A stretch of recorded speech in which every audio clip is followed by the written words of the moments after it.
So today, let's speak about the Khilafat of Amir al-Mu'mineen. One of the questions that we get as the Shias of Ali is what?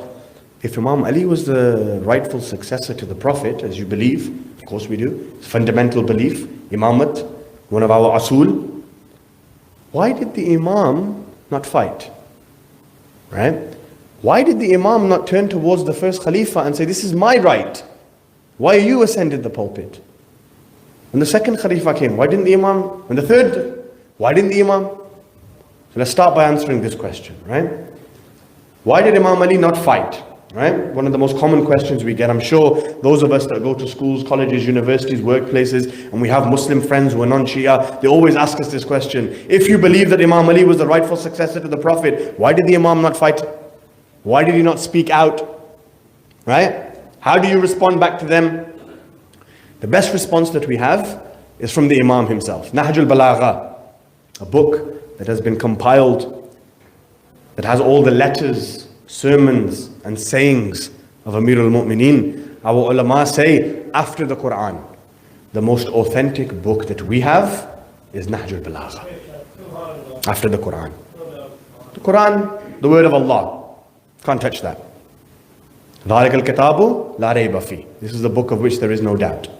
After the Quran, Nahj al-Balagha, if you pick up Nahj al-Balagha, sermon number 3, there's a khutbah in there called what? Khutbah Shakshakiyya. In Khutbah Shakshakiyya, Amir al-Mu'mineen answers this question for you. What does he say? He says, by Allah, the son of Abu Quhafa has dressed himself with my Khilafat.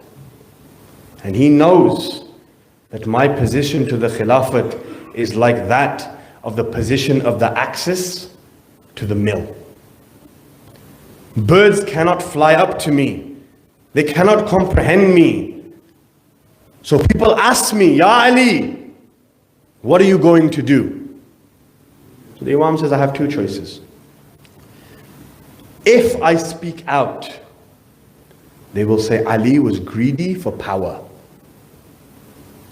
If I adopt silence, they will say Ali was scared.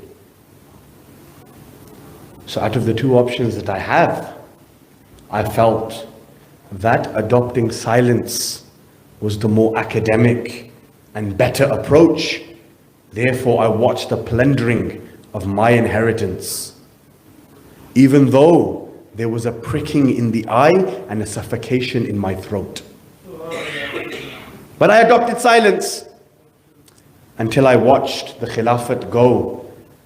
That the first would then hand the Khilafat to Ibn Khattab himself, and then he would dress himself with my Khilafat. So, essentially Amir al-Mu'mineen has answered the question for you.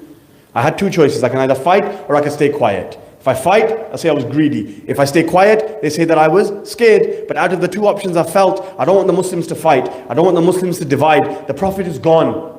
I have to save this religion. Therefore I adopted silence. And in Khutbah Shakshakiyya in Nahj al-Balagha, read the sermon, you'll see the words of the Imam.